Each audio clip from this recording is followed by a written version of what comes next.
Hello everyone. இன்றைக்கி வந்து நம்ம அத்தியாயம் 1, அதாவது சாப்டர் 1ல் இதுக்கு முன்னாடி 2 வீடியோ போட்டிருக்கோம். இது வந்து 3வது வீடியோ. இப்போ வந்து புக்கு வந்து வச்சுருந்தீங்கன்னா புக்கில் பார்த்தீங்கன்னா பயிற்சி 1, பயிற்சி 2 இது 2 இருக்கும். இது 2 வந்து இன்றைக்கி பார்க்க போகிறோம். அவ்வளோதான். இப்போது பயிற்சி 1 இருக்கா?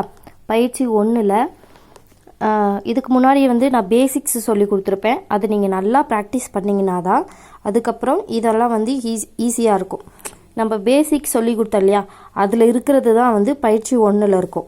இப்போ பா இருக்கா? பானா என்னது சொன்னேன்?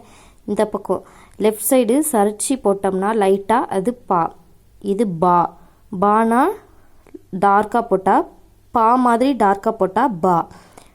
அடுத்து டா. இது லைட்டாக போட்டால் நேராக ஒரு கோடு லைட்டாக போட்டால் டா. இச்சான்னு என்ன சொன்னேன்? இப்படி மேலேருந்து கீழே லெஃப்ட் சைடு சரிச்ச மாதிரி எழுதணும்னா அது இச்சா. அடுத்து கா. இது யா. இது 3 சுழினா. அடுத்து வானா என்ன சொன்னேன்? ஷா மாதிரி டார்க்காக அப்படி போட்டோம்னா அது வா. இது மா. இது தா. இது தா. இது ராலே 2 பத்துமா? இப்படியும் வரும் இப்படியும் வரும். இது இப்படி போட்டால் என்ன சொன்னேன்? ஷா இஷ். இது ஹா. இது சா. இது வா. இது லா. அந்த மாதிரி நீங்கள் வந்து படித்து ப்ராக்டிஸ் பண்ணுறதுக்காக இந்த பயிற்சி 1 கொடுத்துருக்காங்க. இது வந்து நீங்கள் படித்து பார்த்துட்டு உங்களுக்கு எதாவது டவுட் இருக்குது, எனக்கு எதாவது ஸ்ட்ரோக் தெரியல அப்படின்னா பின்னாடி வந்து ஆன்சர் இருக்கும். இந்த புத்தகத்திலே வந்து பின்னாடி பக்கம் வந்து இந்த பயிற்சிக்கெலாம் வந்து விடை கொடுத்துருப்பாங்க. அதில் வந்து பார்த்து நீங்கள் கிளாரிஃபை பண்ணிக்கலாம். அப்படி வந்து உங்களுக்கு எதாவது ஸ்ட்ரோக்கு பார்த்த உடனே படிக்க தெரியலன்னா அந்த ஸ்ட்ரோக்கை வந்து நீங்கள் மறுபடியும் நிறைய டைம் வந்து ப்ராக்டிஸ் பண்ணணும். ஓகே, இது வந்து பயிற்சி 1 வந்து நீங்கள் ப்ராக்டிஸ் பண்ணுறதுக்காக, படித்து ப்ராக்டிஸ் பண்ணுறதுக்காக இது. அடுத்து பயிற்சி 2. பயிற்சி 2 அப்படின்றது ஜாயினிங், அதாவது சேர்த்து எழுதுறது. முன்னாடி வந்து தனித்தனியாக ஒவ்வொரு ஸ்ட்ரோக்காக பார்த்தோம். இப்போ வந்து ரெண்டாக சேர்த்து ரெண்டு எழுத்துக்களாக சேர்த்து எழுதணும் போது எப்படி எழுதணும் அப்படின்னு பார்க்கணும். ஃபஸ்ட்டு வார்த்தை படன்னு இருக்கா? பானா நான் என்ன சொன்னேன்? இப்படி நேராக ஒரு கோடு போட்டால் சரிச்சு போட்டால் பான்னு சொன்னேன்னா அது கூட டாவை சேர்த்து எழுதணும். டா பட பா டா. இதுதான் கொடுத்துருக்காங்க. இந்த வார்த்தைக்கு எப்படி ஸ்ட்ரோக் பண்ணணும்னா ஃபஸ்ட்டு பா, அடுத்து டா, கை எடுக்காமல் சேர்த்து எழுதணும். அடுத்து பா கா பகை. இதில் என்னென்ன இருக்குது? பா இருக்குது, கா இருக்குது. நம்ம பா இப்படி படிச்சிருப்போம், கா வந்து இப்படி படிச்சிருப்போம். இது ரெண்டுத்தையும் சேர்த்து எழுதும்போது பா கா. ஓகே. அடுத்து பவ பா வா. பா வந்து இப்படி போட்டால் பா, வானும்போது இப்படி சேர்த்து எழுதணும். நான் சொல்லியிருப்பேன் வாக்கு வந்து 2 ஸ்ட்ரோக் இருக்கும். ஒன்று இப்படி எழுதலாம், இல்லைன்னா இப்படி எழுதலாம். இது டார்க்காக இருக்கணும். ஓகே. இது 2த்தில் நமக்கு கை வசதிக்கு தகுந்த மாதிரி ஒரு ஸ்ட்ரோக்கை சேர்த்து எழுதுவோன்னு சொன்னேன்னா, பான்றது இப்படி எழுதுகிறோமா, இது கூட வா வந்து இப்படி இங்கே இந்த எட்ஜில் தான் சேர்க்க போகிறோம். அதனால் இந்த வா தான் வந்து நமக்கு வசதியாக இருக்கும், கை வசமாக இருக்கும். அதனால் இப்படி சேர்த்து எழுதுகிறோம். ஓகே. இது பவ.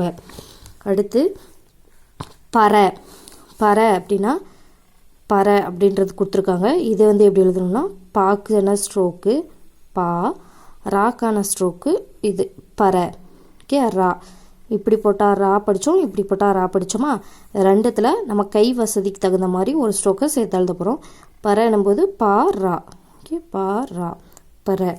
அடுத்து பா இப்படி எழுதுனா சாவா சா பசை. அப்படியே கை எடுக்காமல் சேர்த்து எழுதணும். கை எடுத்து எழுதக்கூடாது. பசை. அடுத்து பனைன்னும்போது 3 சுழினா வருது. பா 3 சுழினானா என்ன சொன்னேன்? சின்னதாக ஒரு குக்கி மாதிரி போட்டு இப்படி போடணும். நா. ஓகே. பா நா பனை இப்படிதான் எழுதணும்.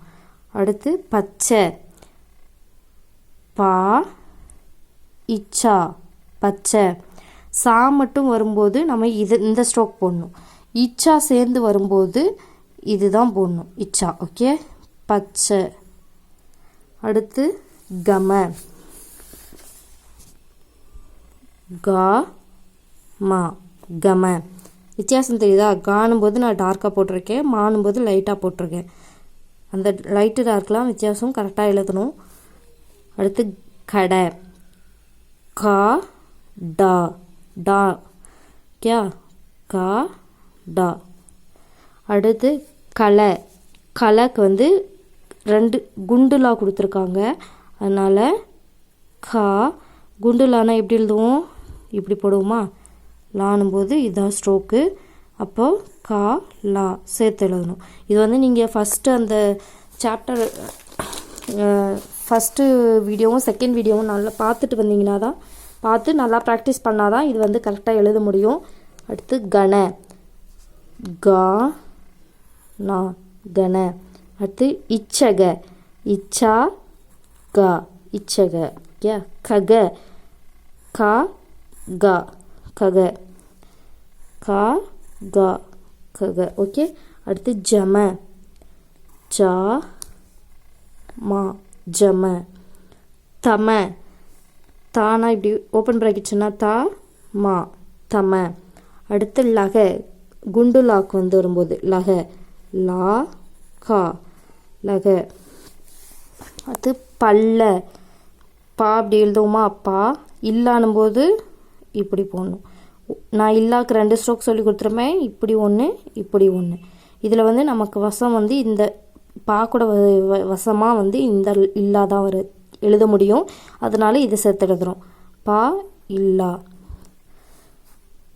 இப்போ இந்த இல்லா கூட எழுதலாம் பா இல்லான்னு, ஆனால் இப்படி எழுதும்போது கொஞ்சம் டைம் எடுக்கும், இப்படி எழுதும்போது ஈஸியாக போட்டுடலாம். நீங்கள் எழுதி பார்க்கும்போது தெரியும், இப்படி போடும்போது ஈஸியாக வரும், அதனால தான் இது சேர்க்குறோம். பல்ல. அடுத்து எற, யானா இது யாவா, இது கூட ரா சேர்த்து அப்படி எழுதணும். எற, யா ரா எற. அடுத்து வகை, வா வா கா வகை, வா கா வகை. இது ஏன் இந்த பக்கம் இருக்கிறத போடுறேன் அப்படின்னா, இப்போ வந்து இப்படி ஒரு வா இருக்குது, இப்படி ஒரு வா இருக்குது. இந்த வா எழுதும்போது வகை இப்படின்னு வரும்போது இது வந்து ஒரு மாதிரி இருக்கும், இது வந்து கரெக்டாக இருக்காது. அதுவே இந்த பக்கம் இருக்கிற ஸ்ட்ரோக் சேர்த்து எழுதும்போது கா கூட இது பர்ஃபெக்டாக வரும். அதனால தான் கா கூட வரும்போது வலது பக்கம் வாவை வந்து சேர்த்து எழுதுகிறோம். ஓகே. வகை. அடுத்து ஹன, ஹா நா ஹன. அடுத்து ஹட, ஹா டா ஹட. அடுத்து வல, வா லா, இது வந்து பட்டலா, வா லா வல. ஓகே.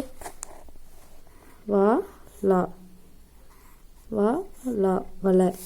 அடுத்து மன, 3 சொல்லினா மா நா மன. ஷத, இஷுக், இந்த இஷுக்கு வந்து நான் என்ன சொல்லி கொடுத்தேன், இப்படி இல்லைன்னா இப்படி சொன்னேன்னா இதில் ஒன்று சேர்த்து எழுதணும். ஷத, ஷா த.